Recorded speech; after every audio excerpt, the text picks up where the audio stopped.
వందనములు. దేవుడు మనల్ని సజీవంగా ఉంచినందుకు, ఆయన ఎదుటికి మనం అందరం రావడానికి మనకి ఇచ్చిన ఆయుష్ని బట్టి, అలాగే మన జీవితంలో ఎన్నో ఆటుపాట్లు అటువంటి వాటిని అన్నింటినీ దాటుకొని, ముఖ్యంగా ఈ లోకపు ఆకర్షణ నుంచి దాటించి మనల్ని ఇక్కడ కూర్చుండబెట్టిన విధానాన్ని బట్టి దేవునికి కృతజ్ఞతాస్తుతులు చెల్లిస్తున్నాను. వాక్యము అనేది మనకి దేవుడిచ్చిన గొప్ప వరం. అదే చెప్పాడు ఆయన, నేను యేసుప్రభు వారు భూమి మీదకి వచ్చిన తర్వాత ఏమిస్తాను ఆయన అన్న శిష్యుల చూపులకి నేను మీకు వాక్యాన్ని ఇస్తున్నాను అన్నాడు. అదేంటి, బంగారం ఇవ్వచ్చు కదా, మనకి అనిపిస్తూ ఉంటాయి కదా, అవైతే కొంచెం ఉపయోగపడతాయి, ఎందుకంటే లోకం వ్యతిరేకిస్తుంది, పోషింపబడటానికి బాగుంటాయి, డబ్బులు నాణ్యాలు ఇస్తే బాగుంటుంది కదా. ఇది లోకపు మనస్తత్వమే. మరి ఈ లోకంతో మింగిలైపోయిన మనము దేన్ని దాటుకొని రావాలి అంటే ఖచ్చితంగా ఈ లోకం మాలిన్యాన్ని దాటుకొని రావాలి. లోకంలో విలువైనది ఏంటో తెలుసుకోవాలి. అది ఏం పాటిస్తే, ఎలా పాటిస్తే, కుటుంబ యజమానుడు ఎలా ఉంటే స్త్రీ అంత బాగుంటుందో. ఎందుకంటే యజమానుని చూసే కదా స్త్రీ నేర్చుకుంటుంది. ముఖ్యంగా అతని అడుగుజాడల్లో నడిచేటువంటి స్త్రీ యొక్క తత్వం ఎలా ఉంటుందో 31వ అధ్యాయం మీకు ఎవరు చెప్పినా అదే ప్రస్ఫుటిస్తూ ఉంటారు. మనల్ని మనం బాగా చూసుకుందాం అనే లోపు కొన్ని పరిస్థితుల్లో తారుమారులు జరుగుతాయి. యజమానుడు బాగున్నా నటించవచ్చు, మేబీ మన దగ్గర నటించవచ్చు, లేదంటే లోకంలో నటించవచ్చు. అటువంటి పరిస్థితుల్లో యజమానిని చూస్తూ నేర్చుకోవాల్సిన స్త్రీ పరిస్థితి ఏంటి? అందుకే ఎప్పుడు మనుషుల్ని మనం ఫాలో అవ్వకూడదు. మనుషులు ఏం చెప్తున్నాడు, ఎలా చెప్తున్నాడు, అతను చెప్పే విధానం ఏంటి, అది మీరు గమనించుకోండి. మీరేం గమనించాలి అంటే వాక్యాన్ని గమనించాలి. అది ఎలా కుదురుతుందంటే మీ ప్రతిదిన వాక్య పఠనం ద్వారానే అర్థమవుతుంది. అది వాక్యాన్ని చదువుతూ ఉంటే తప్ప దేవుడు మనసు ఏంటో మీకు అర్థం కాదు. బాగానే ఉంది నాయన, స్త్రీని కొనియాడబడేటట్లుగా రాసాం, ఎందుకు భయభక్తులు ఉన్నాయని. కానీ పరిస్థితులు అలా లేనప్పుడు, వాక్యం మాకు దరిదాపులు కూడా లేనప్పుడు, గుడికి రావాల్సిన పరిస్థితి కూడా జరగనప్పుడు నేను ఎలా ఉండాలి? నా దారిలో నేను పోతాను, ఎందుకంటే నీ వాక్యం లేదు కదా, నీ సజెషన్స్ నాకు దొరకవు కదా. ఎందుకంటే కంట్రోల్ బై సమ్వన్, లేడీస్ ఎప్పుడు కంట్రోల్ బై సమ్వన్ కదా. మేల్ డామినేషన్ ఎక్కువ ఉన్న ఈ ప్రపంచంలో దేవుడు కూడా వాక్యాలను వెతికితే లేడీని సప్రెసివ్ క్యారెక్టర్గా చూపించారని చాలామంది బైబిల్ని చదవలేదు. అందులో నేను కూడా ఒకదాన్ని. ఎందుకు ఎప్పుడు చూడు స్త్రీని ఇలా చెప్తాడు, ఈయన నిజంగా క్రియేటరా, ఈక్వాలిటీ అంటాడు, పక్షపాత బుద్ధే లేదు నాకు అంటాడు. అలా అన్న ఆయన స్త్రీని ఎందుకు ఇలాగా వెనకే ఉండు, సహాయం చేయాల్సిన స్థానాన్ని ఇది, ఎందుకు నువ్వు కూడా నీ పని చేసుకోవచ్చు కదా అని చెప్పలేదా అని బైబిల్ చదవకుండా అపార్థం చేసుకున్నాను నేను కూడా. ప్రపంచంలో చాలామంది, ఒక లేడీ మధ్య బహిరంగంగా సోషల్ మీడియాలో చెప్పేసింది, బైబిల్ మీరు దేవుడిచ్చింది అని చెప్తున్నారు, అదంతా శుద్ధ అబద్ధం, బైబిలే కనుక దేవుడిచ్చిందే కనుక అయ్యి ఉంటే స్త్రీని ఎందుకు అలాగ చూపించాడు అంటే ఆవిడ ఎప్పుడు 31వ అధ్యాయం చదువు ఉండదు.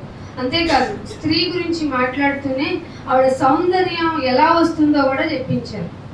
చాలామంది స్త్రీలు భర్తల్ని విసిగించే విధానంలో వాళ్ళు మెయిన్గా బ్యూటీ పార్లర్ ట్రెండ్ అయిపోయింది కదా, ముఖానికి రంగులు పూసుకుంటేనే వయసు యొక్క ప్రభావం కనపడదు అని. కానీ దానియేలు గారు వాళ్ళని చెరకు తీసుకువెళ్ళినప్పుడు వాళ్ళు ఏ బ్యూటీ ఐటమ్స్ వాడి ఉంటారు? ఎస్తేరమ్మ ఏం వాడి ఉంటుంది? రాజుగారిని ఆకర్షించటానికి, ఆకర్షణలోకి వెళ్ళటానికి. ఆకర్షణ అనేది ఒక వస్తువు చేత రాదు, వచ్చినది టెంపరీ. సో ఆవిడ ఏదైనా అలంకరించుకోవాలి, ఇవన్నీ రాణిగా అలంకరించుకోవాలంటే నాకు పెట్టండి మీ ఇష్టమైనట్లు, అందుకని నాకు అది తెచ్చిపెట్టండి ఇది తెచ్చిపెట్టండి అని ఎస్తేరమ్మ ఏం అనలేదు. సో ఏదైనా సౌందర్యం రావాలన్నా నల్లని దానివైనను నువ్వు భలే దానివి అని చెప్పించాడు ఒక రచయిత. అంత మంచి, ఒక నలుపులో ఒక బ్యాడ్ క్యారెక్టర్ ఉంది, తెలుపులో ఒక గుడ్ క్యారెక్టర్ ఉంది అని చెప్పుకునేది లోకం. రంగు ఎలా ఉండాలి, కన్ను ఎలా ఉండాలి, వ్యవహార శైలి ఎలా ఉండాలి, అన్నీ దైవాధీనం. అర్థమవుతుంది. అందుకే నేను గర్భంలో చూసాను అన్నాడు. ఎక్కడా లేదు. నేను నల్లగా ఉంటే చంపేయండి అని చెప్పింది ఎవరు? లోకం.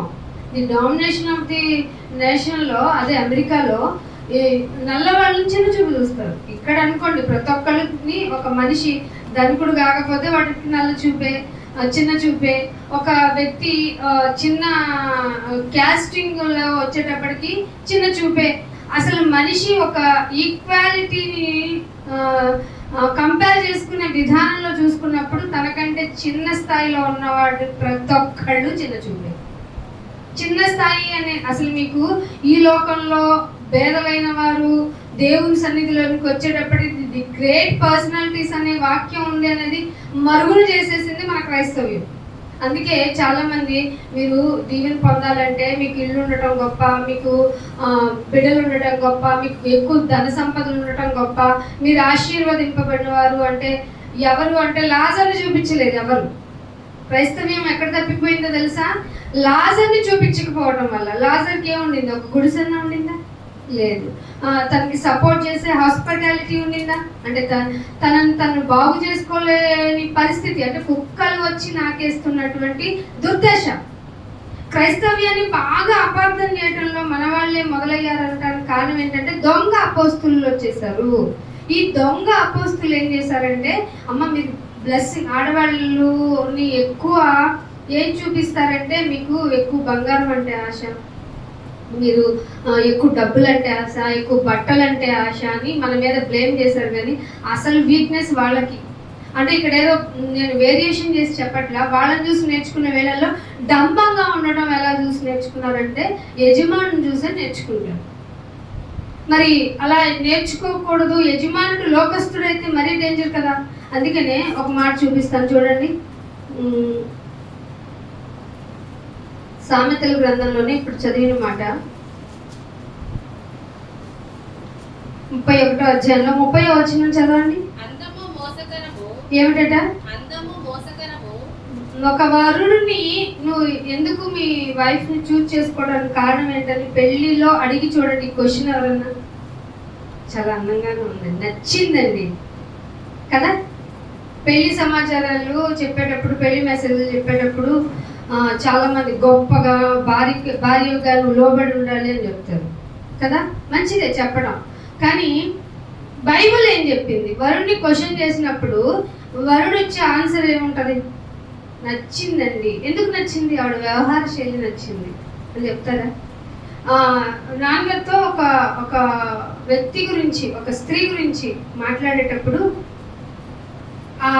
ఆ విషయ సందర్భంగా ఏముంది, బాగుందా బాగాలేదా అంటే, నేను బైబుల్ ఇంకా చదవటం లేదు అని చెప్పిన ఆవిడ నిజాయితీ నచ్చిందని చెప్పారు.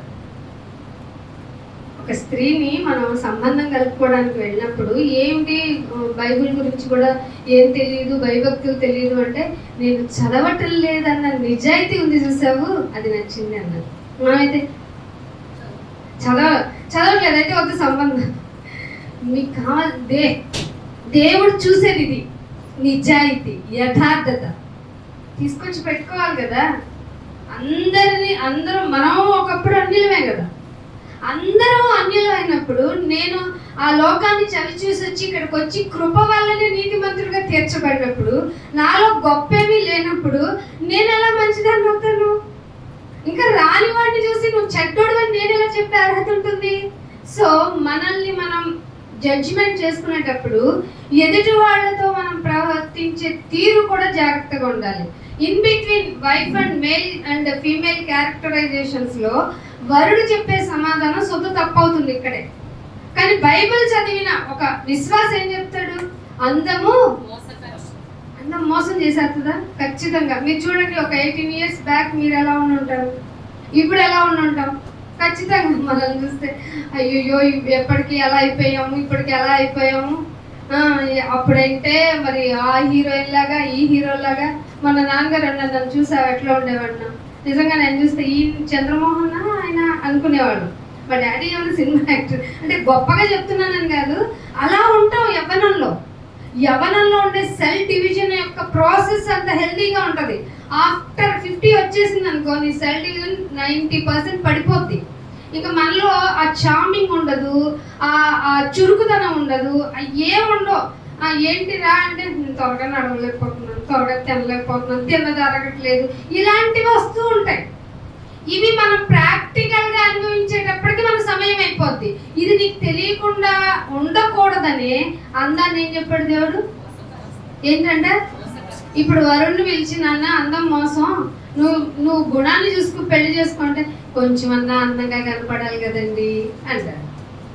అంటే యజమానుడు అన్నవాడికి సరైన అవగాహన లేకపోతే ఎంతో కొంత బలహీనరాలట, చిన్నదానికి మారం చేస్తుందంట. చాలా మంది హస్బెండ్స్ అడిగితే చిన్నదానికి అలిగేస్తుందండి, చిన్నదానికి సనిగేస్తుందండి. కొంచెం కూడా మనం తట్టుకోలేం. పర్ఫెక్షన్గా ఉండాలి మనం, అది కోరుకుంటాం. సో ఈ పర్ఫెక్షన్ కోరుకునే విధానంలో అందం యొక్క ప్రాముఖ్యత ముందు నీకు తెలియాలి. నువ్వు జ్ఞానవంతురాలైతే అదే సామెతలు 14లో ఏముంటుందో చూడండి. సామెతల గ్రంథం 14వ అధ్యాయం. మీకు తెలిసి మాటలన్నీ కానీ ఒకసారి గుర్తు చేస్తాను. సామెతల గ్రంథం 14వ అధ్యాయం 1వ వచనం. అందం మోసకరమని ఎవరికి తెలుస్తుంది? అయితే అది జ్ఞానం ఉన్నవాళ్ళకి. నేను ఇక్కడికి వచ్చేటప్పటికి జెండర్ గురించి మాట్లాడిగా. జ్ఞానం ఉంటే ఇంకా నీకు ఏది మోసం చేస్తుంది, ఏది మోసం చేయదు, ఏది పర్మనెంట్ కాదు అన్నీ తెలిసిపోతాయి. జ్ఞానవంతురాలు ముందు ఇల్లు అంటే మన 4 గోడలు కలిగిందా? అస్సలు కాదు. అది మనమే ఆయన ఇల్లు. హెబ్రీ 11:3 ఉంటుంది అన్నమాట.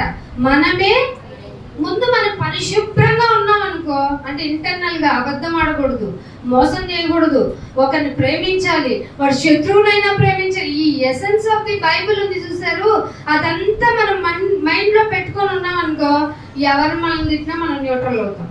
అప్పుడు గొడవలు పెరుగుతాయా? గొడవలు వస్తాయా? రావు. వచ్చిన ఎదుట వాళ్ళ యొక్క టోన్ ఫ్రీక్వెన్సీని అర్థం చేసుకొని మనమే న్యూట్రల్ అవుతాం. ఇవి జ్ఞానవంతుడి యొక్క లక్షణం. అలా కాకుండా విషయాన్ని పదే పదే పదే రేపే వాళ్ళు ఉంటారు చూసావా, వాళ్ళతో జాగ్రత్త. బైబిల్ చెప్పింది, నేను కాదు. సో మిమ్మల్ని మీరు కట్టుకోవాలంటే ముందు మీలో ఏముండాలి?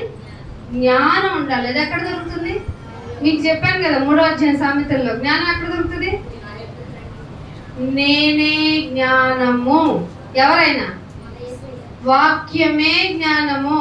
ఆ వాక్యం ప్రీవియస్ గా శరీరధారి, అంటే ఏ విషయాలకైతే శరీరం టప్పును పడిపోద్దో, చిన్న పిన్ను గుచ్చుకున్న అబ్బా అని అరిచేస్తుందో, ఏ విషయాలకైతే ఆహారము అంటే తొందరగా ఆతురపడుతుందో, ఏ విషయాలకైతే కామ వ్యామోహాలను మింగిల్ చేసుకుని జీవితాన్ని గడపాలనుకుంటుందో, ఆ శరీరం మన వంటి శరీరం అని రాయబడింది రోమి రాసిన పత్రికలో. ఆ శరీరాన్ని ధరించుకొని వచ్చిన ఆయన మీ మధ్యకు వచ్చాడు. ఎందుకు? నా మధ్యకి, మన మానవ సమాజము మధ్యకి వచ్చారు. ఎందుకు? మీలాంటి బలహీనతలు కలిగిన ఈ శరీరాన్ని జయించడం ఎలాగో నాకు తెలుసు. అందుకే డైరెక్ట్ ఆన్సర్ చేయగలిగాడు సాతానుకి. ఏమని? Yes, exactly. దేనివల్ల? ఇది రొట్టె, నీకు బాగా ఆకలి కదా, 40 days అంటే సామాన్య విషయం కాదు. కళ్ళు తిరిగిపోతే అసలు మాట్లాడలేని పరిస్థితి, తూలిపోయే పరిస్థితి. ఆ టైంలో కనీసం ఒక డ్రాప్ వాటర్ దొరికినా చాలు, కొంచెం ఫుడ్ దొరికినా చాలు, అది శరీరం ఊరికి తొందర పెడుతుంది. ఆ పర్టికులర్ టైంలో వచ్చి సాతాను, నీకు కావాల్సిన ఫుడ్ కదా, నాకు తెలుసు, ఇదిగో నువ్వు మనిషి కుమారుడివే కదా, అనుకుంటున్నావు కదా, సరే ఆ కెపాసిటీ నీకు ఉంది కదా, రాళ్ళని చేసుకుని తినేసే. నువ్వు చెప్పావు, మంచి అడి. మనం అయితే భలే గుడ్ ఐడియా ఇచ్చావు, నిజమే, నాకు కావాల్సింది ఇప్పుడు ఏంటి? అది ఇక్కడే పడిపోయింది మానవ సమాజం. మనిషి బతకాలంటే తిండి కావాలి, మనిషి ఉండాలంటే ఇల్లు కావాలి, మనిషి కావాలంటే మనిషి హ్యాపీగా నిండుగా కనపడాలంటే వస్త్రం ఉండాలి. ఇవన్నీ ఉండిన తర్వాత కదా దేవుడు. అసలు ఇవన్నీ కావాలంటే కావాల్సింది ఎవరు? ఆ విషయాన్ని తారుమారయ్యేలాగా చేసిందే సాతాను. మనుష్యుడు రొట్టె వలన కాదు అని డిక్లరేషన్ సాతానికి గుర్తు చేసింది ఎవరు? నువ్వు గుర్తు చేస్తావా? నేను గుర్తు చేయగలనా? జ్ఞానం ఉంటే చేయగలం. ఆయనకి ఎదురైన పరిస్థితి మనకి ఎదురవ్వకపోవచ్చు. ఆయనకి తట్టుకున్న విధానం మాక్సిమం పీక్ లెవెల్. నీ పరిధిలో వచ్చేవేంటి? వాటిని తట్టుకోలేకపోతే నువ్వు అజ్ఞానివే. నీ విశ్వాసం తప్పటడుగులు వేసినట్టే. ఇలా ఎన్నిసార్లు తప్పటడుగులు వేసి ఇక్కడ కూర్చున్నాం, ఎన్నిసార్లు కూర్చొని ఉంటాం. నేను కావాలా? దేవుని సన్నిధి కావాలా? బాబు పని చేసుకొని వస్తాను, రొట్టె కదా, రొట్టె తర్వాత కదా.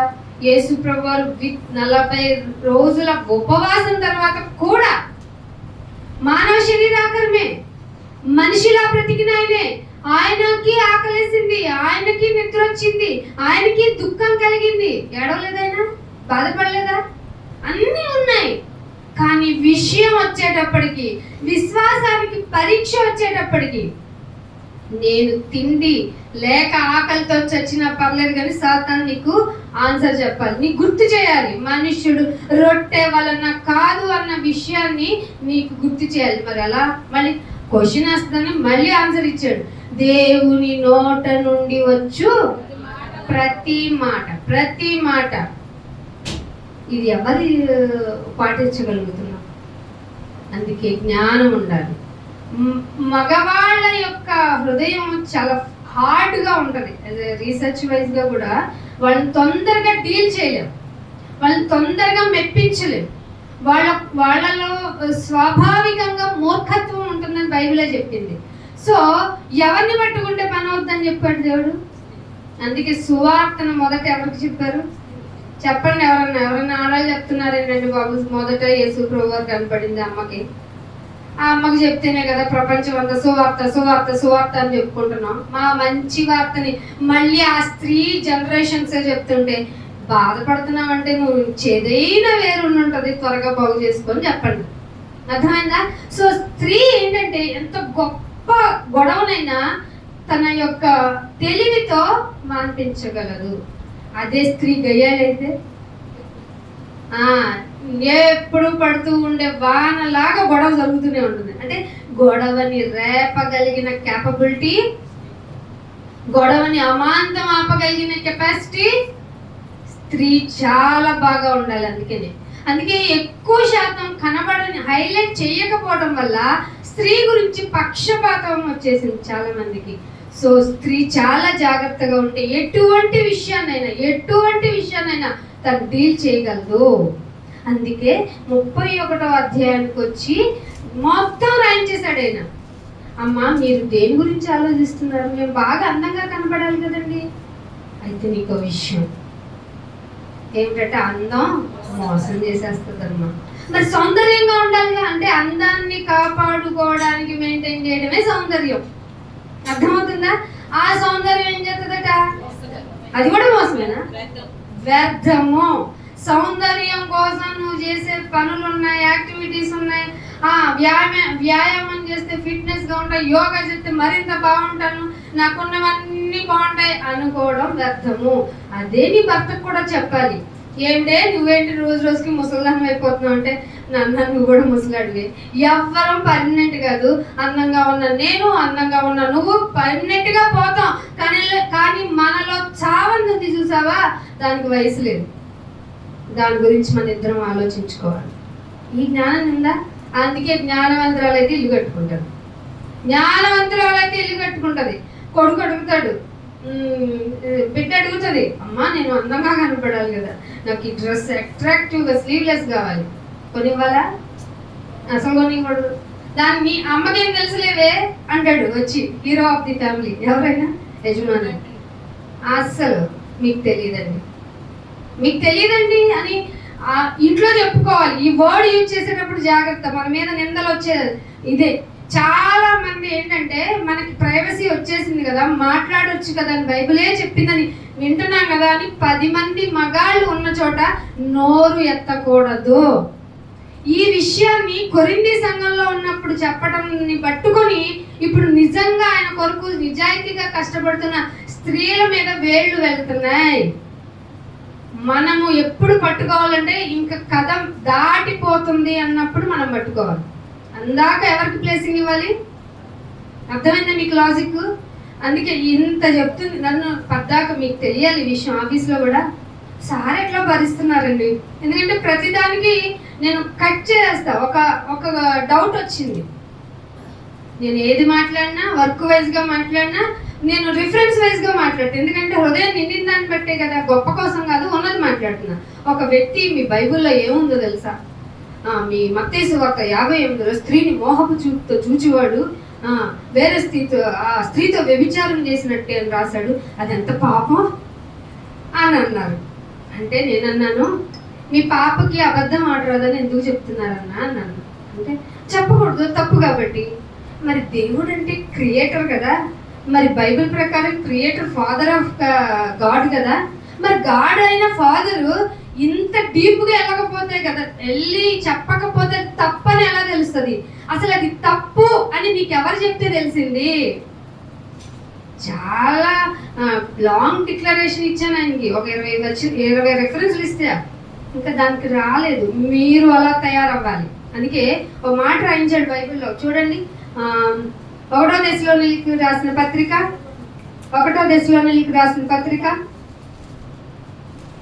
4వ అధ్యాయము 11వ వచనం చూడండి. చదువునా గట్టిగా చదువు. ఎవరి పట్ల అంట? సంఘము వెలుపటి వారి ఎడల. ఇక్కడికి వచ్చిన అన్నకే వందనాలు కాదు, ఇక్కడికి వచ్చిన అక్కకే వందనాలు కాదు, కనబడగానే వెలుపట ఎవరున్నారు, బయట వారితో మన వ్యవహార శైలి ఎలా ఉండాలో బైబిల్ చెప్పింది. బైబిల్ ఏం చెప్పింది? ఏమిటి మీరేంటి అసలు క్రిస్టియన్స్, మేము ఇది తిన్నాం అది తాగం, అలా ఉన్నాం ఇలా ఉన్నాం, మీతో సాంగత్యం చేయొద్దని మీ బైబిలే చెప్పింది. అందుకే మీరంటే మాకు చిరాకు అన్న వాళ్ళకి వయసు ఇది చూపించండి. అది ఇశ్రాయేలుకి చెప్పారు, వాళ్ళు చేస్తున్న పనుల గురించి చెప్పారు. వాళ్ళ బిడ్డల్ని దాటించేసి చంపేస్తున్నారు. అందుకు మీరు వాళ్ళతో మింగిలైతే మీకు కూడా ఆచార వ్యవహారాలు వస్తాయి, అది డేంజర్. కాబట్టి నాకు దేవుడు అంటే నా కన్న తండ్రి కాబట్టి ఆయన ఏం చెప్పారో తెలుసు. అసలు కొత్త నిబంధనకు వచ్చేటప్పటికి మీరుంటారే బయట వారు, మీతో ఎలా నడుచుకోమన్నాడు తెలుసా? మర్యాదగా. అర్థమైందా? సంఘంలో ఉన్న వాళ్ళతోటి ఒకవేళ నువ్వు వందనాలు చెప్పకుండా ఉన్న ఇంకొక సంఘస్థురాలు అర్థం చేసుకోవచ్చేమో, కానీ వెలుపటి వారి ఎడల నీ బిహేవియర్ అనేది వెరీ వెరీ వెరీ ఇంపార్టెంట్. మీరు అంత్యకాలంలో ఉన్నారు, క్రైస్తవ్యం చాలా అపార్థం అవుతుంది. ఎంతగా అంటే మీరు మాకు క్రిస్టియానిటీని తీసుకొచ్చి ఇక్కడ చెప్పాల్సిన అవసరం లేదు అనే బోర్డులు వస్తున్నాయి. దానికి కారణం మనం. అర్థమవుతుందా? సంఘము వెలుపటి వారి ఎడల మర్యాదగా నడుచుకోనుచ్చు అంటే ఒకసారి వందనాలు చెప్పి వెళ్ళిపోయని ఒక మమ్మలాగా చేయకూడదు. అంటే దేవుడు మాకు చెప్పాడు మిమ్మల్ని జాగ్రత్తగా నవ్వమన్నాడు వెళ్ళిపోమన్నాడు అని కాదు. మర్యాదగా నడుచుకుంటూ అంటే ఆ బిడ్డ నిన్ను చూసి ఆగి నీ నడకను పరీక్షించాలి. అర్థమైందా? మేము మా మీటింగ్ పెట్టుకుంటున్నాం, మీరు రాకపోయినా పర్లేదు అని చెప్పకూడదు. దయచేసి అక్కడ ఏం చెప్పబడుతుందో ఒక్కసారి వినటానికి రండి.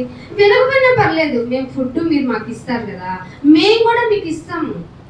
మేము కూడా మీకు మర్యాద చెయ్యాలి, అది మా రెస్పాన్సిబిలిటీ, మాకు నేర్పించిన సంస్కృతి ఇది. మనందరం మన ఇరుగు పొరుగు వారం కదా, ఇది నేర్చుకోండి ఫస్ట్. మేము క్రిస్టియన్లు కదా అని కొమ్ములు పెట్టుకొని తిరగండి. వాళ్ళు బొట్టు పెట్టుకున్నారు కదా, వాళ్ళు గాజులు వేసుకున్నారు కదా, వాళ్ళు ఇంకేదో ధరించుకున్నారు కదా, మీకు అనవసరం, మనకి అనవసరం. మనకు తెలుసు అందం మోసకరం, సౌందర్యం వ్యర్థమని తెలుసు. అది వాళ్ళ వరకు చేరాలంటే వాళ్ళు నీ దగ్గరికి తెచ్చుకోవాలి, ఆకర్షించాలి. ఇది ఇంటర్నల్ గా చెప్పాలి, కానీ మీకు సంఘపరంగా తెలియచేయాలి. అపార్థమవుతున్న క్రిస్టియానిటీకి మరి అర్థవంతంగా మారాలంటే మీ విశ్వాసంలో మూర్ఖత్వం ఉండకూడదు. ఒకప్పుడు క్రిస్టియానిటీ అంటే అసలు వాళ్ళలో ఒక మూర్ఖత్వం ఉండదండి, వాళ్ళలో మూఢనమ్మకాలు ఉండవండి అని చెప్పిన క్రిస్టియానిటీ మళ్ళీ మొదలుకి వెళ్తుంది. మూఢనమ్మకాలన్నీ నేర్చుకుంటుంది. వీళ్ళతో వద్దు సాంగత్యం, వాళ్ళతో వద్దు, వాళ్ళ తినకూడదు, వీళ్ళ తినకూడదు. అసలు బోధన నిన్ను ఎందుకు ఇబ్బంది పెట్టుద్ది? పెట్టదు కదా. ఇవన్నీ జ్ఞానవంతురాలు అయితే నిలబెట్టుకోగలుగుతుంది.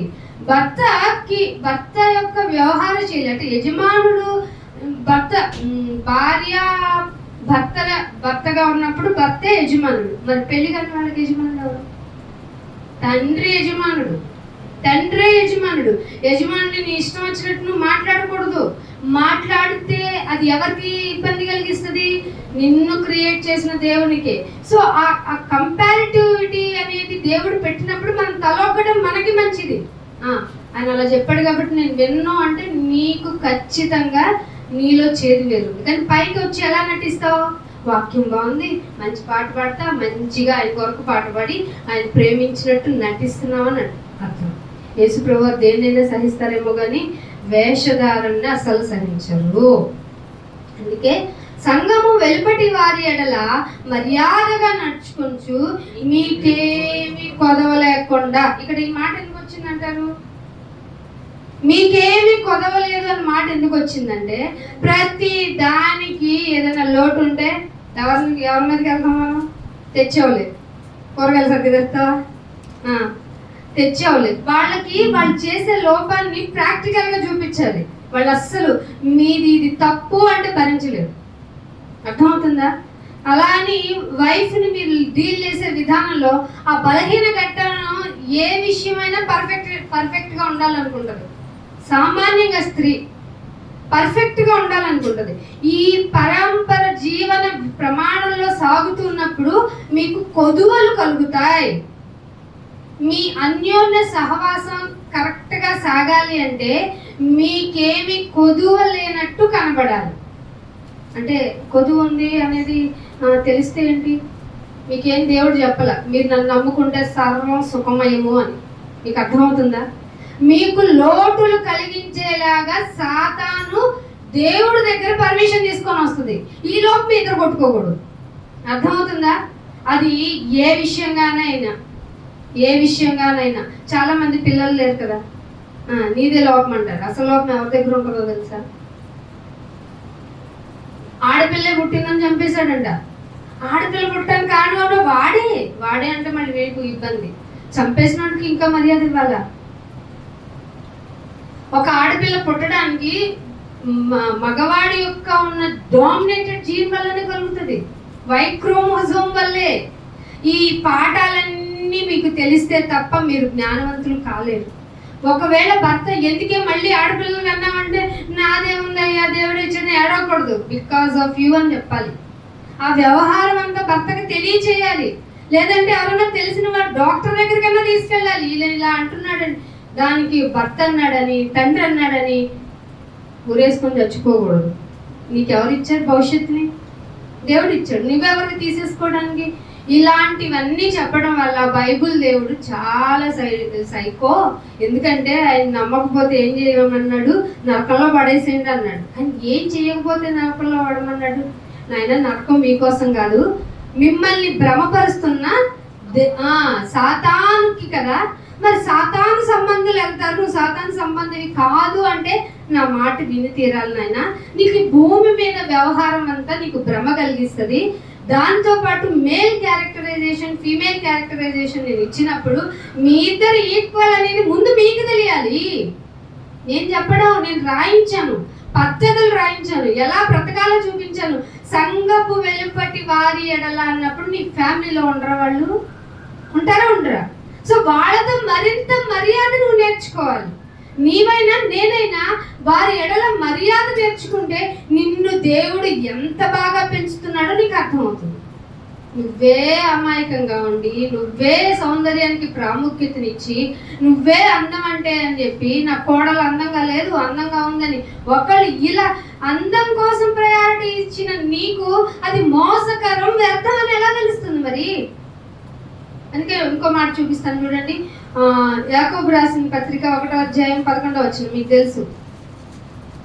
యాకోబు రాసిన పత్రిక, సూర్యుడు ఉదయించి వడగాలి వల్ల గడ్డి ఎలా వాడిపోతున్నాం చూసారు. ఇప్పటికి ఎలా ఉందో గడ్డి. అలాంటి బ్రతుకులంట మనవి. అలాంటి బ్రతుకులైనప్పుడు ఇంకా ఎన్ని రోజులు నువ్వు అందాన్ని కోరుకోగలుగుతావు? ఎన్ని రోజులు సౌందర్యాన్ని నువ్వు మెయింటైన్ చేయగలుగుతావు? దానికోసం డబ్బులు ఖర్చు పెట్టడం ఏంటి? ఇవన్నీ గ్రహించుకుంటే నీకు విదితం అవ్వాల్సింది ఏంటంటే, ముందు నా ఇల్లు చక్కబెట్టుకోవాలి. చక్కబెట్టుకోవాలంటే నేనేం చేయాలి? 1 తిమోతికి రాసిన పత్రిక 5వ అధ్యాయము 1 తిమోతికి రాసిన పత్రిక 5వ అధ్యాయము 10వ వచనం చూడండి.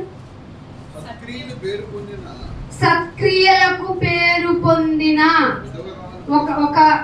ఒక భర్త లేని భార్య గురించే దేవుడు ఏం కోరుకుంటున్నాడంట? సత్క్రియలు. మీకేం చెప్పాను సత్క్రియలు అంటే?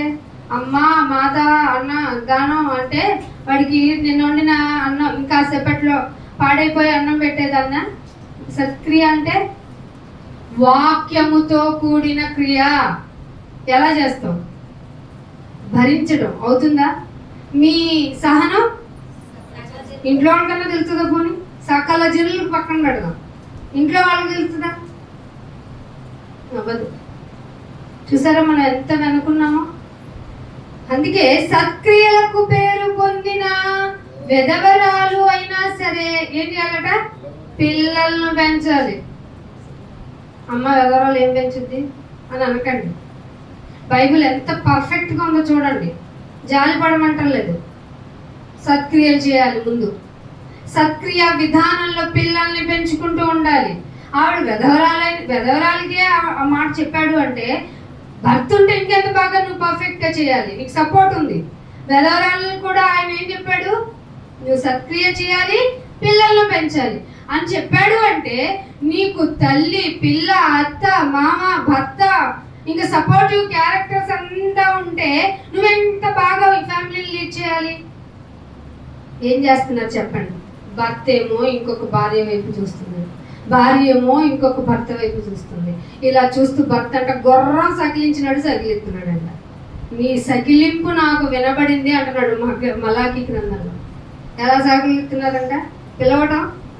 ఎందుకు పిలవాలి? గుర్రంలాగా ఎందుకు పిలవాలి? నువ్వు నీ భార్య లేదా? నీ భర్త లేడా?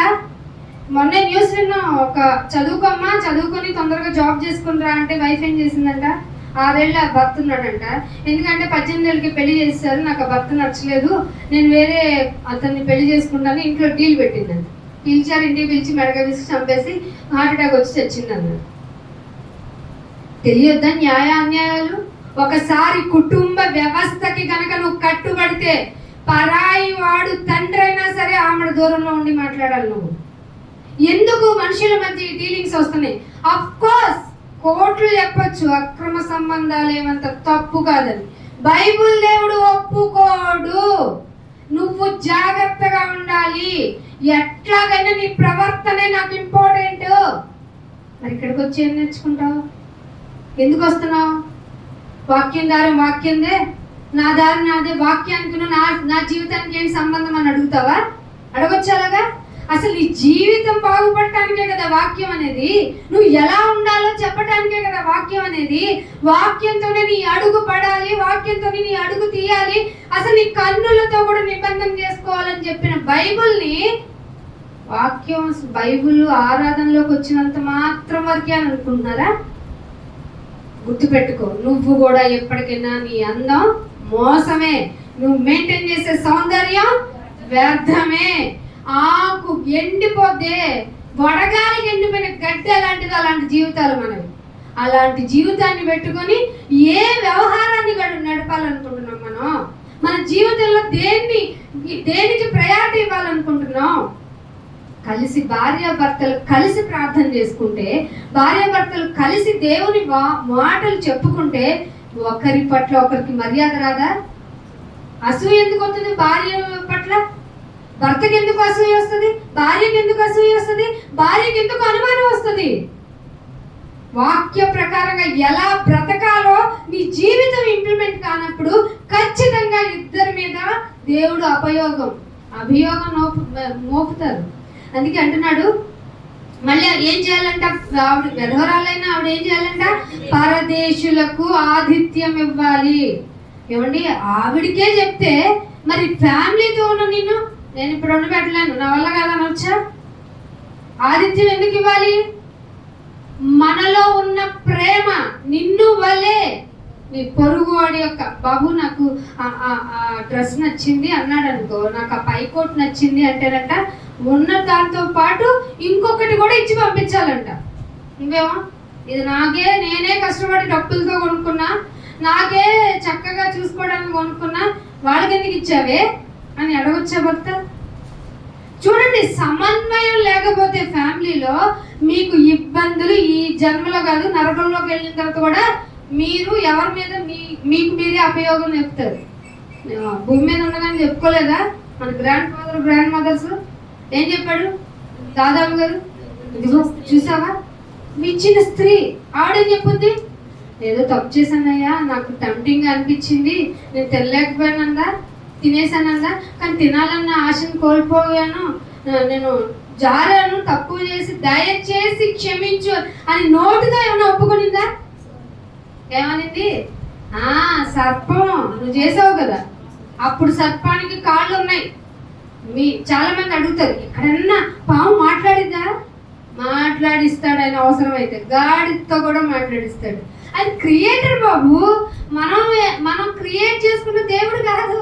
మనం క్రియేట్ చేసుకున్న దేవుడికి మీరు అనుకున్నది ఉంటుందని భ్రమ. మీ అభిమతం మాత్రమే, మీ మతం మాత్రమే. అభిమతమే మతం. నేను అనుకున్నదే నా మతం.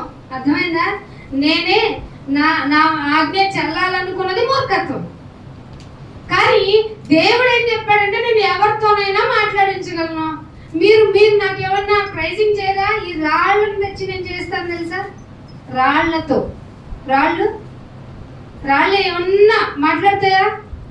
మీకు తెలియంది, మీకు గుర్తుపెళ్ళింది, ఈ దూలాలు కూడా వన్డే వచ్చి ఇదిగో చెప్తుంటే వాక్యం నిద్రపోయింది, నేను చూసాను చెప్తుంది, ఇటుకు చెప్తుంది, గోడ చెప్తే ప్రతి ఆ పదార్థము ఆయన ఎదుటికి వచ్చి నీ గురించి సాక్ష్యం ఇవ్వగలదు. అందుకే ప్రకృతి అని మొత్తం చెప్పాడు. ఆ ప్రకృతిలో ఏమున్నాయి?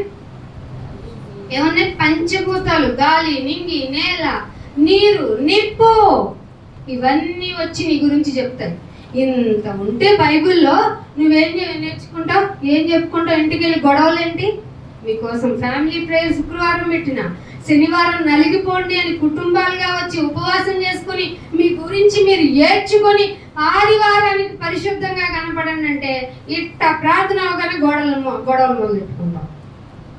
మీకు తెలిసిందా అంతా వ్యర్థమని? ఏం చెప్పాడు జ్ఞాని? ఏం చెప్పాడు? అంతా వ్యర్థము. ఎన్నిసార్లు చెప్పాడు? మనకేమైనా వినపడిందా? వినబడదు. వినబడిన చెవితాడు. అందుకే మీరు వినుటకు మట్టుకు విందురు గాని గ్రహించరు. ఒక జ్ఞానవంతురాలు ఇల్లు కట్టుకోవాలంటే భర్త కూడా జ్ఞానవంతుడై ఉండాలి. ఇద్దరు జ్ఞానవంతులు అవ్వాలంటే వాళ్ళు ఓన్ ప్రపంచంలో ఉండకూడదు, దేవుడి సన్నిధి అయిన సంఘంలోనికి రావాలి. ఒకళ్ళు వచ్చి ఇంకొకళ్ళు రాకపోయినా వెరీ డేంజర్. ఒకళ్ళు వచ్చి ఒకళ్ళు రాకపోతే మరి నాకు అంటాడు, మౌలి అంటాడు, నా వైఫ్కి మరి సండేనే ప్రాబ్లం, మా సార్కి కూడా ప్రాబ్లమే, ఆయన పరిగెత్తుకొని రావట్లా, ఇంకొక రోజు మింగిల్ అవ్వట్లా. సంఘంతో నీకు కనుక రిలేషన్షిప్ లేకపోతే, సంఘంతో రిలేషన్షిప్ అంటే సంఘ సభ్యులందరూ ఒకరు కూర్చొని పిచ్చవాడి మాట్లాడుకోవడానికి కాదు. సంఘంలో వాక్యం చెప్పబడుతున్నప్పుడు నువ్వు కనుక నీ అటెండెన్స్ విత్ ఫ్యామిలీతో లేకపోతే ఖచ్చితంగా మీరు నరకానికే. ఎందుకంటే మీ ఓన్గా తలంపులు ఉంటాయి, మీ ఓన్ ఆశలు ఉంటాయి, మీరు తలంచుకునే విధానం, మీరు అభివృద్ధి పొందాలనుకునే విధానం అంతా లోకపరంగా ఉంటుంది. కానీ బైబిల్ చెప్తుంది నువ్వు ఎక్కడి వరకు ఉండాలో, నీకేం కావాలో, ఏం చేస్తే బాగుంటుందో వాక్యం ద్వారానే నీకు చెప్పబడుతుంది. పోనీ నువ్వంతటి నువ్వు గ్రహించుకొని జ్ఞానం తెచ్చుకునేంత వివేకం ఉంటుందంటే ఉండదు. కాబట్టి నువ్వు ఎక్కడికి రావాలి? మేలు కలగడానికి సంఘంగా కూడుకోవాలి. అందుకని అంటున్నాడు, మీరు ఆతిథ్యం ఇచ్చి పరిశుద్ధుల పాదములు కడిగి. ఎవరినన్నా చూసారా? ఏ ఫ్యామిలీలో ఉన్నా పరిశుద్ధులకి పాదాలు కడటం పక్కనట్టండి, టీ కాఫీ కాదు కదా, ఏమన్నా వాటర్ తాగుతానే వాళ్ళు లేరు ఇప్పుడు, తెలుసా మీకు? ఇలా నుంచొని చెప్తున్నాం అనుకోండి, వాళ్ళకి ఒక టేబుల్ ఇద్దాం, వాళ్ళు చెప్తే నుంచొని మీరు కూర్చొని వింటారు. నుంచొని చెప్పేవాళ్ళు ఏం చేయాలో తెలుసా?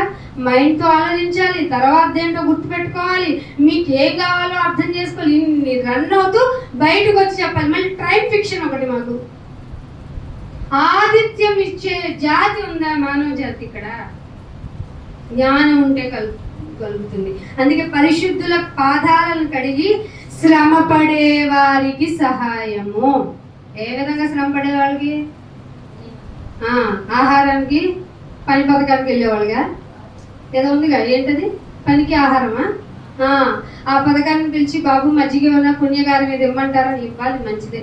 ఇది లోకంలో ఉన్నప్పుడే నీకు మంచి పేరు తెచ్చిపెడుతుంది. శ్రమ పడేవాళ్ళు ఎవరు ఇక్కడ? వాక్యం అంటే పరిగెత్తుకొని చక్కని బైబిల్ పెట్టేసుకొని వచ్చి మీకు వాక్యాన్ని ఇచ్చిన వాక్యం మీ ఆత్మలో బాగా బలంగా మిమ్మల్ని గద్దించే విధంగా, మిమ్మల్ని యేసుప్రభు గారు ఇందాక మాట విన్నాను. యేసుప్రభు గారు చెప్తుంటే ఎక్కడ నొప్పి కలగకుండా లేదండి బాబు. ఆయన వాక్యం చెప్పేటప్పుడు కిందకి ఇట్లా దిగేలోపే ఆయన తీసుకెళ్ళి కొండ మీద తీసుకెళ్ళి ఏం చేద్దాం అనుకున్నారు? తోసి చంపేద్దాం అనుకున్నారు. అర్థమవుతుందా మీకు? వాక్యము చెప్పే వాళ్ళ పట్ల శత్రు సంఖ్య పెరిగిపోద్ది. దాన్ని దేవుడు ఏమన్నారంటే, లోకం మిమ్మల్ని ద్వేషిస్తుందా?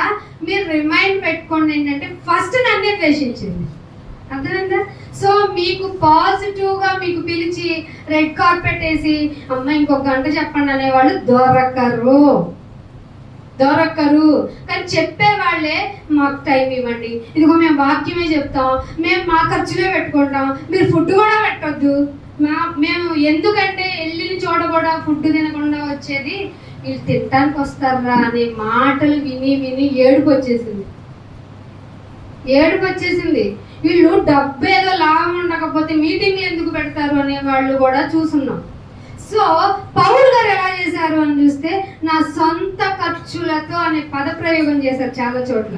సో మనం కూడా అలాగే, మీరు కూడా అలాగే శ్రమ పడే వారిని ఏమన్నా థింక్ చేశారా? ఏంటి ఎక్కడ 31వ అధ్యాయం, ఎక్కడ ఈ మాటలు?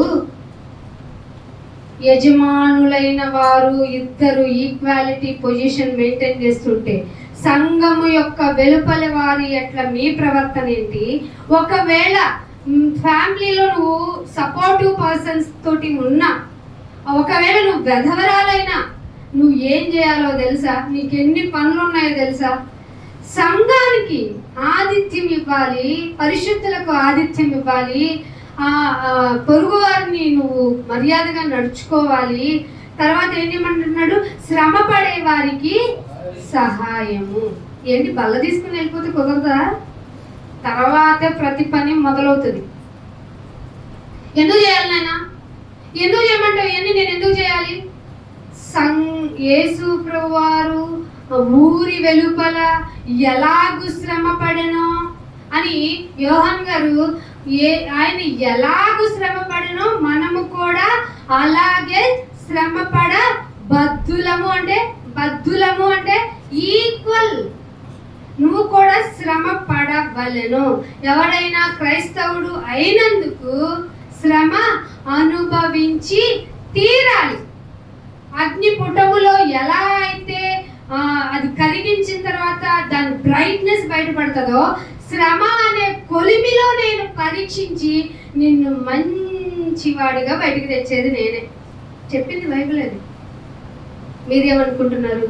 ఏదన్నా రాకుండా, అయ్యగారు ఏం రాకుండా అసలు ఏ తెగులు వద్దునైనా నా గుడారానికి ఆ బోర్డు ఒకటి ఇచ్చే నాకు గిఫ్ట్గా.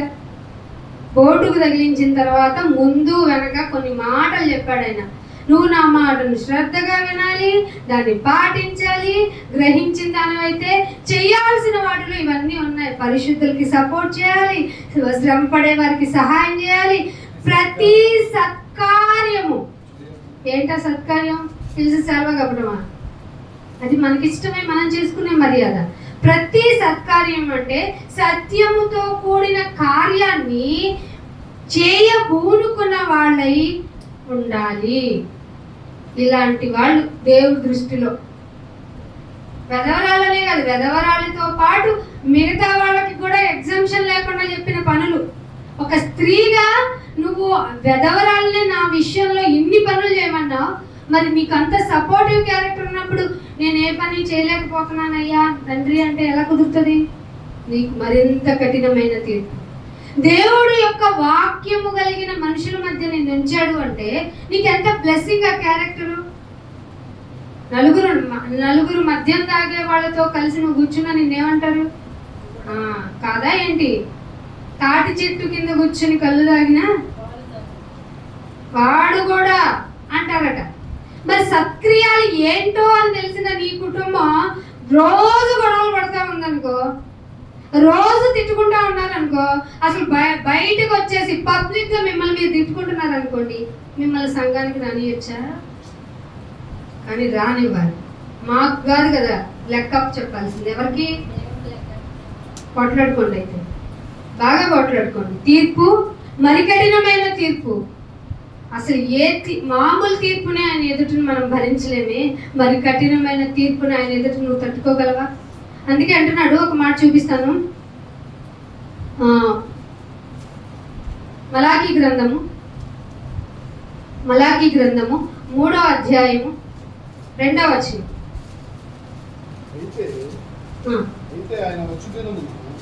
ఆయన వచ్చు దినమున ఎవరు సహింపగలరు? ఎవరు అడిగారు ఈ మాట? బయట వాళ్ళు అడిగారా?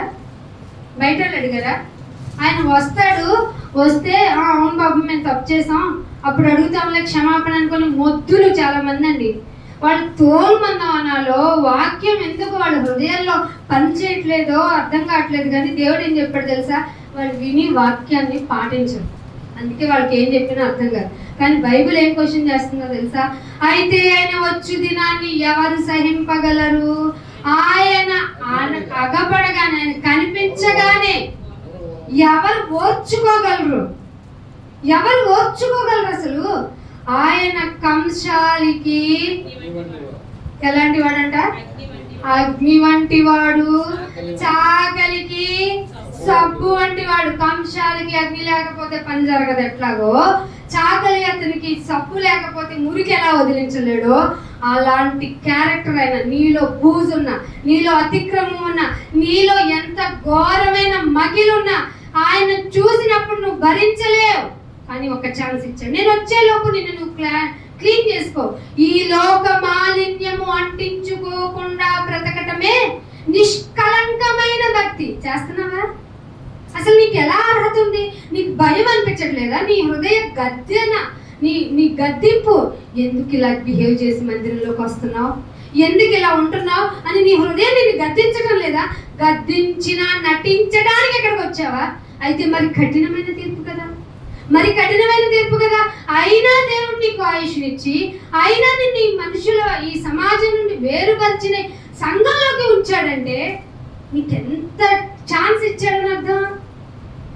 కానీ దాన్ని గుర్తు చేయడానికి ఎవరన్నా గుడికి వచ్చావా? వస్తావా?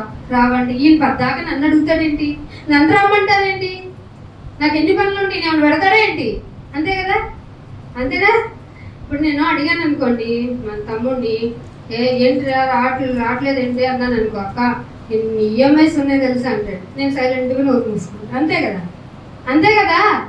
కానీ నీకే ఉండాలి, ఏదేమైనా సరే నేను ఆయన సన్నిధిలో కనబడాల్సిందే, ఆయన మాట వినాల్సిందే. ఆయన కొరకు నేను బ్రతకటానికి కదా భూమి మీద. ఈఎంఐలు ఉంటాయండి, పోతాయండి. ఒకసారి నన్ను ఆక్షన్లో వేస్తాయండి, వేయకపోతాయండి, అంతా చూసుకునేది ఆయన కదా. అవే నన్ను బాగా నిలబెడుతున్నాయేమో, ఆ శ్రమే నన్ను కొట్టి నన్ను జాగ్రత్తగా ఉండు అనే శ్రమ మనల్ని ఏం చేస్తుంది? ఓర్పునిస్తుంది. ఓర్పు ఏం చేస్తుంది? పరీక్షలో నెగ్గడానికి గొప్ప శక్తిని ఇస్తుంది. దానివల్ల ఏమవుతుంది? నిరీక్షణ వచ్చేస్తుంది. ఇంకా నీ కోసం బతకాలి, ఇంకా బతికి తీరాలి. ఇవన్నీ మీకు ఇప్పుడు చులకనగా అనిపిస్తాయి, ఇవన్నీ మీకు అసలు కౌంటబులే కావు.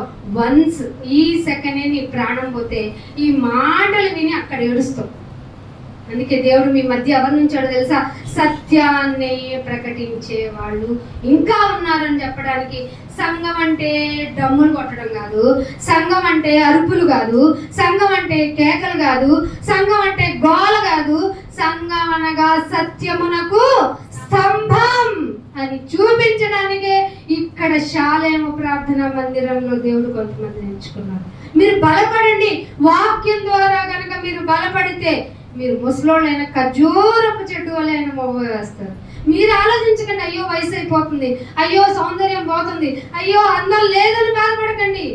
మిమ్మల్ని కాచుకునేవాడు, మిమ్మల్ని కాపాడేవాడు కావాలంటే ఖర్జూరపు చెట్టు మువ్వ ఎలా వేసి ఎంత ఫ్రెష్గా యంగ్గా కనపడగలదో అలా ఉంచుతాడు.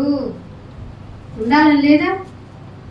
అయితే మీరు లెక్కలోకి వెళ్తారు. అందుకే ఒక మాట చూపిస్తాను. యెషయా గ్రంథము 1వ అధ్యాయము, ముగింపు దగ్గరికి వచ్చాను. యెషయా గ్రంథము 1వ అధ్యాయము 25వ వచనం. నా హస్తము. అర్థమైందా దేవుడు ఏం చేస్తాడో? నువ్వు మందిరానికి వస్తే నిన్నేం చేస్తాడు చూడండి. నా హస్తము నీ మీద పెట్టి క్షారం చేసేస్తాను. తెలుసు కదా మీకు క్షారం చేయడం అంటే? మొత్తం నున్నగా గీకేస్తాను. క్షారము వేసి నీకు ఒక మస్ట్ ఉంటుంది, నువ్వు వారానికి తయారు చేసుకొని వస్తావు, కానీ అది నీలో మస్టుగా అంటే మకిలిగా తయారైపోయిందని నీకు తెలియనే లేదు. ఫర్ ఎగ్జాంపుల్, నువ్వు ఫోన్ చూస్తూ ఉంటావు, కొన్ని రీల్స్ వస్తూ ఉంటాయి, కొన్ని చూసి నవ్వుకుంటూ ఉంటావు, కొన్ని చూసి అలా ఆగిపోతావు, కొన్ని ఇది చూడకూడదని తర్వాత స్క్రోల్ అప్ చేసినా ఇందాక చూసింది ఏంటో అని డౌన్ చేసి మరీ చూస్తావు. అయినా నీకేం అనిపించదు కదా, ఏ శిక్ష రాదు కదా. చూసాను ఏమైంది, చూడొచ్చు ఇంకొకసారి అంటూ నువ్వు ఏ విషయంగా అయితే ప్రార్థనకి రావాలో, ఏ సందర్భం అయితే దేవుని కేటాయించాలో దాన్ని మొత్తం సున్నా చేసి కూర్చోబెట్టి మొత్తం ఫోన్ చూస్తూ కూర్చుంటాం. లేదంటే పిచ్చో పాటి మాట్లాడటం చాలా మందికి ఇష్టం. ఏంటన్నా ఏం కట్టావు, ఎంత కట్టావు, ఏమక్క ఏ చీర కొన్నావు, ఏ నగ్గ కొన్నావు, ఇది ఈ ట్రెండ్లో ఉందంట, అలా ఇవి మాట్లాడుకోవడం వల్ల ఉపయోగం ఉందంటారా? అసలు షాపింగ్లకి వెళ్ళడం వల్ల ఉపయోగం ఉందా? నీకు పిచ్చి బాగా పట్టింది అనకండి. మనం కప్పుకోవడానికి వస్త్రం ఉండటం కన్నా షాపింగ్లకి 24 గంటలు టైం తగలేయటం కరెక్టా? అవును, మన దేవునిలో వెర్రివారు, లోకానికి వెర్రివారు అలాగే కనబడి తీరండి. రాక షాపింగ్ వెళ్ళి వస్తానంటే రాక కూర్చో, నీకు కొన్ని మాటలు చెప్పాలి, ఆ తర్వాత కొనుక్కోవాలో వద్దు నువ్వు నేను డిసైడ్ అవుతావు అని చెప్పండి. దమ్ముంటే, ధైర్యం ఉంటే, దేవుడికి రోషం మీలో ఉంటే. ఎందుకంటే మన దేవుడు రోషము గలవాడు. సమయాన్ని సద్వినియోగం చేసుకోండి. అది అసమయం అనక సమయం అనక మీరు నా గురించి చెప్పుకోండి, మాట్లాడుకోండి, హెచ్చరించండి, ఖండించండి అని చెబితే కూర్చొని ముసలమ్మ ముచ్చట్లకి వెళ్తున్నా మీ గురించి దేవుడు ఎంత బాధపడుతున్నాడు. లోకం సంగతి పక్కన పెట్టండి, మన గురించి దేవుడు ఎంత బాధపడుతున్నాడు. అందుకే అంటున్నాడు, నా హస్తాన్ని నీ మీద పెట్టి క్షారము వేసి నీ మస్తుని నిర్మలము అంటే మొత్తం ప్యూరిఫై చేయడం. అవాక్కయ్యావా? టైడ్ చెప్పడం కాదు, దేవుడు నిన్ను చూజ్ చేస్తే లోకం అవాక్ అవుతుంది. నిర్మలము చేసి నీలో కలిపిన తరంగా ఏమిటంటే తగరం అంతా. తగరం ఏంటంటే తల మెరుస్తుంది. దాన్ని అంతా ఏం చేస్తాడంట? అందుకు రావాలి కదండి, ఆదివారమైనా రావాలి కదా. మీరు ఈ రోజు కూడా నా డబ్బు, నా సంపాదన, నా ఇంట్లో బంధువులు, వీళ్ళు వచ్చారు, వాళ్ళు వచ్చారు, మేమిద్దరం మాట్లాడుకోవడం లేదు కాబట్టి రావటం లేదంటే మిమ్మల్ని ఏం చేయాలి? మీరు వెళ్ళిన తర్వాత సమాధానం ఎలా వస్తుంది? అసలు మీరుందే షాలేములో. మీ మందిరం పేరేంటండి? మీలో సమాధానం ఉందా? దేవుడి తరపు నుంచి అడుగుతున్నా. మేము వెళ్తుంది షాలేము మందిరానికి, మేము సమాధాన పరిచేవారం. ఎందుకంటే సమాధాన పరచువారు ఏం చేస్తారు? వాళ్ళు దేవుని కుమారులు అనబడుదురు. మీరు దేవుడి కుమారులు ఎలా కనబడతారట? సమాధాన పరిస్తే. సమాధానం నీకేం తెలుసు? సమాధానం పడేవాడికి తెలుస్తుంది. ఏం పడ్డావు నువ్వు? దేవుడి కంటే పడ్డావా? రక్తము కారునంతగా పడ్డావేంటి? అసలు నీ మీద దెబ్బేయాలన్నా, నిన్ను మాట అనాలన్నా విత్ గాడ్ పర్మిషన్ అని నీకు తెలుసా? మనుషులనే మాట కూడా నీకు తగలకుండా నేను కాపాడుకుంటాను, హస్తములో చెప్పుకున్నాను. దేవుడితో పని లేదా నీకు? అయితే నీకేంటి? దేవుడితో పని, పో బయటికి. దేవుడి మాట ప్రకారం బ్రతకనప్పుడు దేవుడి యొక్క విధానానికి నువ్వు ఏం తెచ్చిపెట్టినట్టు?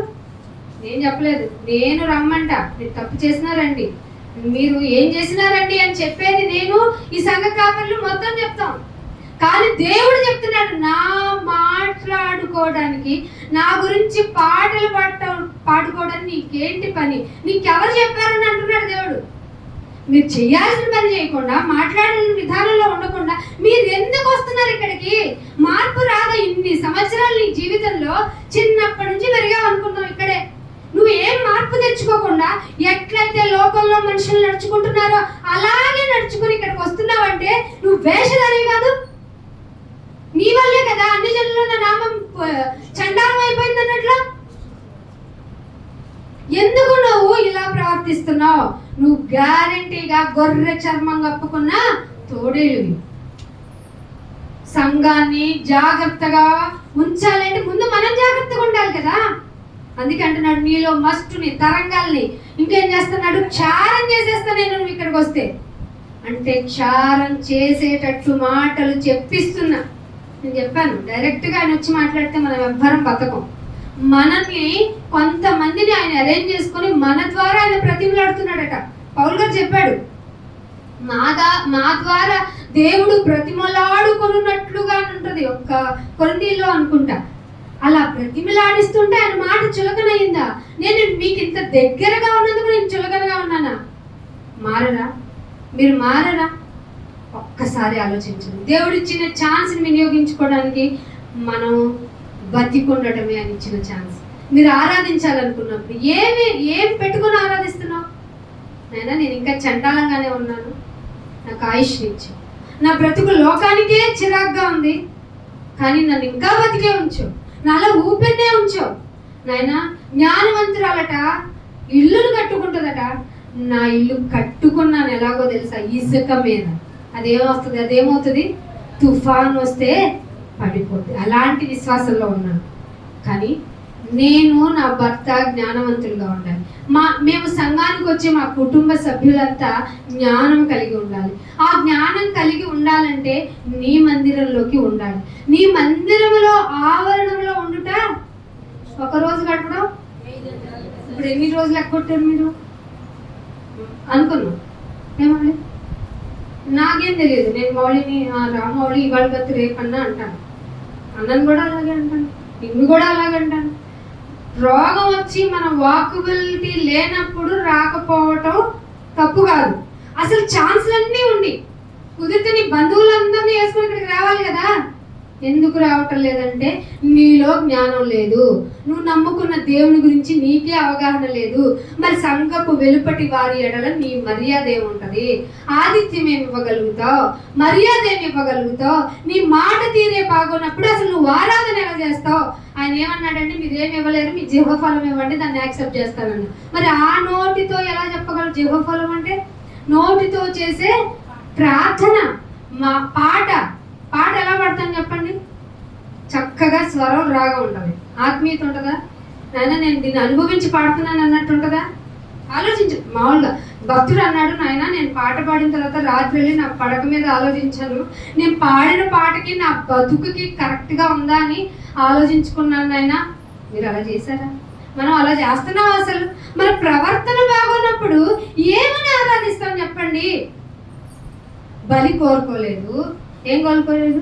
నైవేద్యాలు కోరుకోలేదు, బలి అర్పణ నువ్వు కోరుకోలేదు. కానీ నీ గురించి నన్ను జాగ్రత్తగా ఆలోచించుకుని నన్ను నమ్ముకున్న విధానం, నువ్వు నాకు చేసిన ఏ ఉపయోగకరమైనది చేసినా చేయకపోయినా నేను నిన్ను నా దేవుడిగా పూజిస్తాను. నాయన ఇదిగో నేను బతికున్నాను అంటే కారణం, నాకు ఆయుష్ ఉందంటే కారణం, నాకు ఆరోగ్యం ఉందంటే కారణం, నాకు ఆహారం నోటి వరకు వస్తుందంటే కారణం, నేను పండించకపోయినా నా ప్లేట్లోనికి గింజలు వస్తున్నాయంటే కారణం నీ కృపనైనా. ఇందుకైనా సరే నేను జ్ఞానాన్ని సంపాదించుకుని బుద్ధిమంతుల్లాగా ఉండాలి, బుద్ధిమంతురాలాగా ఉండాలి. నేను ఉండను అంటావా? చక్కగా లోకంలో ఉండు, శిక్షణ దొరుకుతుంది. నిజం. ఇక్కడికి వచ్చి ఆయన మాటలని చెవులారా విని కళ్ళారా చూసి ఆయన ప్రకారం ప్రవర్తించకపోతే తీర్పు కఠినమైపోతుంది. పిల్లలారా, మీరు జాగ్రత్తగా మీ ప్రవర్తన విధానం మార్చుకొని మీరు మిమ్మల్ని దేవుడికి ఇష్టమైన బలిగా అర్పించుకొని ఆరాధన చేయండి. అందుకే లాస్ట్ ఒక మాట చూపించి మీకు ముగించేస్తాను. ఇర్మియా గ్రంథము 9వ అధ్యాయము, ఇర్మియా గ్రంథము 9వ అధ్యాయము 7వ వచనం. సైన్యములకు అధిపతియగు యెహోవా ఇలాగు సెలవిస్తున్నాడు, ఆలకించండి. వారిని చొక్కము చేయునట్లుగా నేను వారిని కరిగించేస్తాను. ఏం చేస్తాడంటే దేవుడు మనల్ని సున్నం అన్న మిగలదని అర్థం. నరకంలోకి వెళ్ళిన తర్వాత ఏం మిగలదు? భయం కూడా లేదు కదా. నరకం అంటే రెడీగా ఉండాలి. మన జీవితం గురించి, మన యొక్క ప్రవర్తన గురించి మార్చుకో అన్న ఈ కడబోర శబ్దాన్ని విని కూడా నువ్వు మారకపోతే ఆయన ఏం చేస్తాడట? కరిగించేస్తాడంట. ఎట్లా? చొక్కమును కరిగించినట్లుగా కరిగించేస్తాను. ఇంతకంటే ఏం చేస్తాను చెప్పండి? ఇంతకంటే నా జనులను బట్టి నేను మరి ఏం చేస్తాను? ఎందుకయ్యా ఏం చేస్తావు? అంత తప్పేం చేశారంటే 8వ వచనం, వారి నాలుక ఘాతుక బాణం అంటే లోతుగా వెళ్ళిపోతుంట వాళ్ళ నాలుక. అంటే ఏం చెప్తారు? ఈరోజు చస్తే నువ్వన్నా చావాలి, నేనన్నా చావాలి. ఈ మాట ఏంటి అర్థం? బాణం అంటే ఘాతుక బాణం అంటే ఎందుకు కోరుకుంటా? నీ చావైనా కావాలంటున్నావు, ఎదుటివాడైనా చావాలనుకుంటున్నావు. నీలో ఉన్నవాడు అలాంటి వాడు. అర్థమవుతుందా? ఎదుటివారు చచ్చిపోవాలి, లేదన్నా నేనే చావాలి. ఎందుకు చావాలి? మీ ఇద్దరు విత్ పర్మిషన్తో భూమి మీదకి రాలేదు కదా. నేను అనుకోని ఇక్కడ పుట్టాలనుకోలేదు కదా. ఎందుకు చావాలనుకుంటున్నావు? అర్థమవుతుందా? వారి నాలుక ఘాతుక బాణము, అది కాపట్యము అంటే అబద్ధము పలుకుచున్నది. దేవుణ్ణి నమ్ముకున్నావు కదా, ఎలాగైనా బ్రతికి తీరాలని ఎందుకు అనుకోవడం లేదు? కాపట్యము పలుకుతున్నది. ఒకడు మనస్సులో ఏ అభిప్రాయం? వంచే అభిప్రాయం. వంచన అంటే మోసం చేసే అభిప్రాయం. ఒకడు మనస్సులో వంచన అభిప్రాయం ఉంచుకొని నోటితో పొరుగువానిని ఎలా మాట్లాడుతున్నాడంట? ఇది చేస్తున్నాం అసలు. నోటితోనేమో సమాధానం, మనసులోనేమో వంచన అభిప్రాయం. మీకేం చేయాలైతే? నేను కరిగించేయాలి. ఇది కెపాసిటీ దేవునికి ఒక్కడికే ఉంది. ఇంకేం చేస్తున్నావట? నేను ఈ సంగతులన్నీ తెలుసుకొని మౌనంగా, అసలు ఉన్నాను బాబాయ్, నేను మౌనంగా ఉండేవాడిని కాదు. నేను ఈ సంగతులన్నీ తెలుసుకొని వారిని శిక్షించకపోదునా? ఇట్టి జనములకు నేను ప్రతిదండన చేయకుందునా? ఇది దేవుడైన ఉన్నవాడైన దేవుని యొక్క వాక్కు. జ్ఞానవంతురాలివా ఇల్లు కట్టుకొని చూడు. మర్యాద చేయటం తెలుస్తుంది, పరిశుద్ధుల్ని గౌరవించటం తెలుస్తుంది.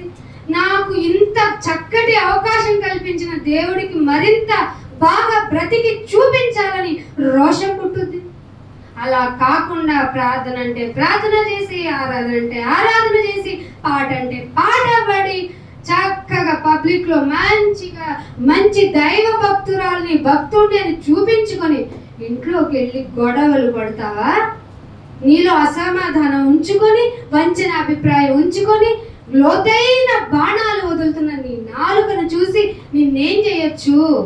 కరిగించేయచ్చు. అయినా ఏం చేశాను? నీకు అవకాశం ఇచ్చు. నాయన, నా పాపం తెలిసింది, నా యొక్క ఘోరం తెలిసింది.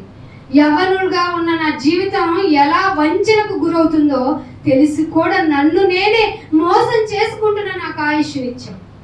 సో నా ఆరాధన నీకు జీవఫలాన్ని ఇచ్చేటప్పుడు నన్ను క్షమించమని, నాకు ఇచ్చిన ఈ జీవితం కొరకు నేను నీకు స్తుతులు చెల్లించే ప్రక్రియలో భాగంగా ఏమి చెల్లించనని అనను, అది వేషధారణ అవుతుంది. నన్ను నేను సజీవ యాగంగా నీకు అర్పించుకుంటున్నానని తలలు వంచి నిష్పక్షపాతంగా, నిజాయితీగా, పశ్చాత్తాపంతో ఆయన ఆరాధించండి. ఆయన యాక్సెప్ట్ చేస్తారు.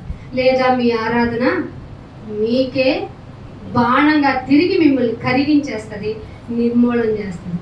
సో ఏ నిర్ణయం తీసుకుంటారో మిమ్మల్ని మీరే పరీక్షించుకొని, మిమ్మల్ని మీరే ఏం చేయాలి? అగ్ని పరీక్షలోనికి వెళ్లకుండా కాపాడుకోండి. ప్రార్థన చేస్తాను. తండ్రి, మా జీవితాలు ఎలా ఉన్నాయో మాకు తెలుస్తుంది. 31వ అధ్యాయం సామెతల గ్రంథం ప్రకారం అలా ఉన్న స్త్రీనే మంచిది అనుకొని స్త్రీ వైపే అన్ని కళ్ళు చూపించుకుని ముందు యజమానుడైన వాడు చక్కగా ఉండాలి. ఆ యజమాని మాటను ధిక్కరించడం స్త్రీకి చాలా అవమానకరం. ఆ స్త్రీ ఎలా మాట్లాడినా ఆ అవమానం మీకు మొప్పు తెచ్చిపెడుతుంది. సో మా జీవితాలు బాగుండాలంటే మేము జ్ఞానవంతులుగా ఉండాలి. జ్ఞానం లేకుండా మా జీవితం ఎలా ఉంటుందో మాకు తెలియచేసింది. లోతైన వాడి అయిన ఖడ్గంగా మాటలను వదిలేస్తుంది నాయన. మా జీవితం బాగుండటం లేదు. మమ్మల్ని మేము మార్చుకోవడానికే ఇక్కడికి వచ్చాం. ఎందుకంటే మాకు అవకాశం ఇచ్చింది మీరే. లోకమైతే మమ్మల్ని క్షమించదు, మమ్మల్ని దగ్గరికి రానియదు. లోకం మమ్మల్ని వెలివేసింది. మీరైతే ఛాన్స్ ఉంది, రమ్మని పిలుస్తున్నానని దినమెల్లా చేతులు చాపి నిలబడిన మిమ్మల్ని గుర్తించకుండా ఈ లోకం అనే మాయలో అందము మోసకరం, సౌందర్యం వ్యర్థమని తెలిసిన ఈ లోకపు వ్యవహార శైలిలో మునిగిపోయి మమ్మల్ని మేము నాయన డెకరేట్ చేసుకుంటూ మా జీవితాన్ని పాడు చేసుకుంటున్నాం. ఆయన నీ యందు ఉంటే మమ్మల్ని మేము ఖర్జూరపు చెట్టు వల్లే మొవ్వ వేసుకుంటామని గుర్తు చేసినందుకు స్తోత్రాలు.